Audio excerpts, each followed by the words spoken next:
Today's story will take a different turn.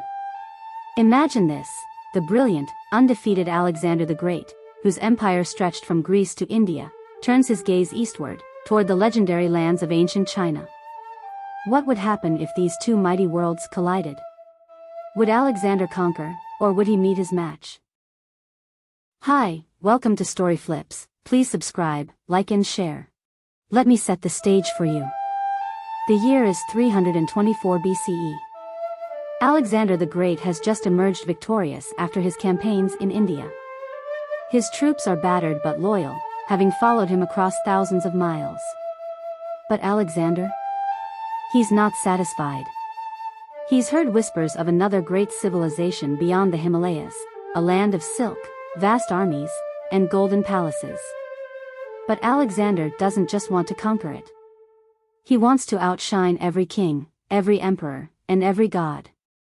However, a Chinese general named Wei Zhao, a cunning strategist and commander in the army of the Qin Dynasty, Wei Zhao has spent his life defending the borders against nomadic tribes.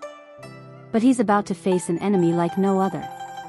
One fateful morning, as the sun rises over the Great Wall, Wei Zhao receives word: a foreign army, unmatched in discipline and ferocity, is making its way through the mountains. At its helm is a man who calls himself son of Zeus, Alexander. On the other side of the mountains, Alexander sits with his advisors, studying a map of China. The Qin Empire, he muses, tracing a line with his finger. They say their warriors number in the hundreds of thousands. Good. A worthy challenge. His army, though weary, is electrified by his vision. Alexander rallies them with promises of glory, riches, and immortality. The first encounter happens near the edge of the Qin territory. Alexander's phalanx, a wall of spears and shields perfected through years of battle, faces off against a massive Qin cavalry. Wei Zhao, watching from a hilltop, studies Alexander's formation. Disciplined, but rigid, he murmurs to himself. He orders his archers to unleash a storm of arrows, forcing Alexander's men to adapt. But Alexander, ever the tactical genius, counters swiftly. He sends his companion cavalry, his elite mounted warriors, on a daring flank. The Qin soldiers, unprepared for such speed, are forced to retreat. The news of Alexander's victory reaches the Qin emperor. Furious, he commands Wei Zhao to lure Alexander deeper into Chinese territory, where the terrain and resources favor the Qin. Weeks turn into months as Alexander's army advances.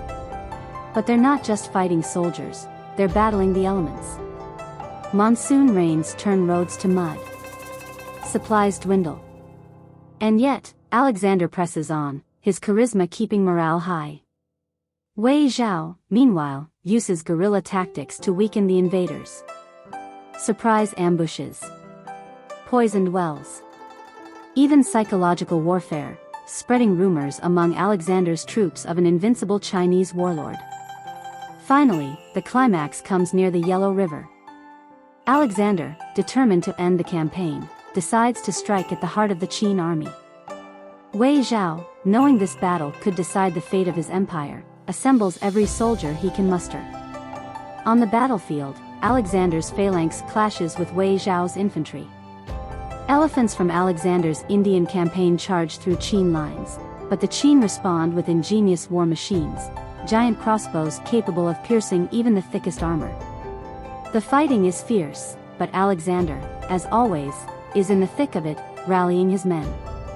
He confronts Wei Zhao directly, a duel of minds and swords that will become the stuff of legend. And here's where history takes a turn into mystery. Would Alexander's brilliance overcome the sheer scale and ingenuity of the Qin? Or would the vast resources and resilience of China bring an end to his undefeated streak? Let us know in the comments, who do you think would win? Alexander the Great, the unstoppable force, or the Qin Dynasty, the immovable object? Whether they clashed or collaborated, one thing is certain: the meeting of these two worlds would have changed the course of history forever. A fusion of Greek and Chinese cultures could have created an empire unlike anything the world has ever seen. So, don't forget to like, subscribe, and share Storyflips for more history told with a twist. Until next time, stay curious and keep flipping those stories.